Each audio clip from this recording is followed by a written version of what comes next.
திருப்புவனம் இளைஞர் அஜித்குமார் கொலை வழக்கு தொடர்பாக நிகிதாவிடம் சிபிஐ விசாரணை மேற்கொண்டிருக்கின்றனர். கூடுதல் விவரங்களை எமது செய்தியாளர் ஜெகநாத் வழங்க கேட்கலாம். வணக்கம் ஜெகநாத், முதற்கட்ட தகவல் என்ன? முழு விவரங்களை பதிவு பண்ணுங்க. வணக்கம்.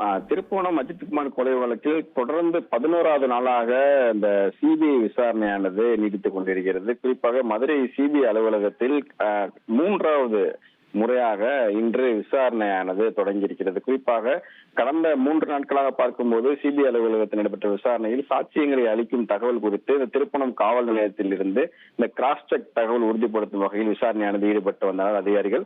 தொடர்ந்து அந்த மருத்துவர்கள் மேலும் இந்த கோவிலில் பணியாற்றிய ஊழியர்கள் என்று நேற்று தொடர்ந்து 2 நாட்களாகவே இந்த விசாரணையானது மேற்கொண்டு வந்தார்கள். குறிப்பாக தனியார் மருத்துவமனையில் இருக்கக்கூடிய இந்த ஹார்ட் டிஸ்க் சிசிடிவி காட்சிகளை ஆய்வு செய்து சிபிஐ அலுவலகத்திற்கு நேற்று கொண்டு வரப்பட்டு அதன் அடிப்படையில் பார்த்ததனால் நேற்று அந்த கார்த்திக் தனியார் மருத்துவமனையிலிருந்து ஹார்ட் டிஸ்கை கொண்டு வரப்பட்டு அங்கும் விசாரணையானது மேற்கொள்ளப்பட்டது. மேலும் இந்த சிபிஐ அலுவலகத்திற்கு இந்த கோவிலுடைய சூப்பரண்ட் அவர் நேற்று அவர் அழைத்து விசாரணையானது மேற்கொண்டார்.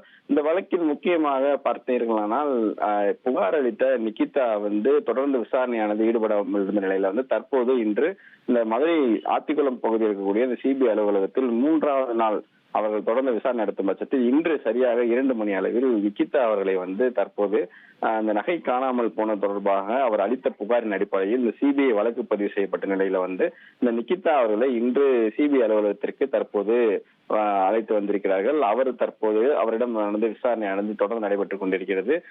இவர்தான் முக்கியமான ஒரு மையமாக பார்க்கப்படுகிற வழக்கில். ஏனென்றால் இவர் அளித்த புகாரின் அடிப்படையில் குறிப்பாக அந்த நகை காணாமல் போனது என்று நிகிதா அளித்ததன் பேரில் தான் காவல்துறையினர் அஜித்குமாரை காவல் நிலையத்துக்கு அழைத்து சென்று அவரை அந்த கொலை நடக்க சம்பவமானது நடைபெற்ற அடிப்படையில் தற்போது நிகிதாவிடையே நடைபெறக்கூடிய விசாரணையானது முக்கியத்துவம் வாய்ந்ததாக பார்க்கப்படுகிறது குறிப்பிடத்தக்கது.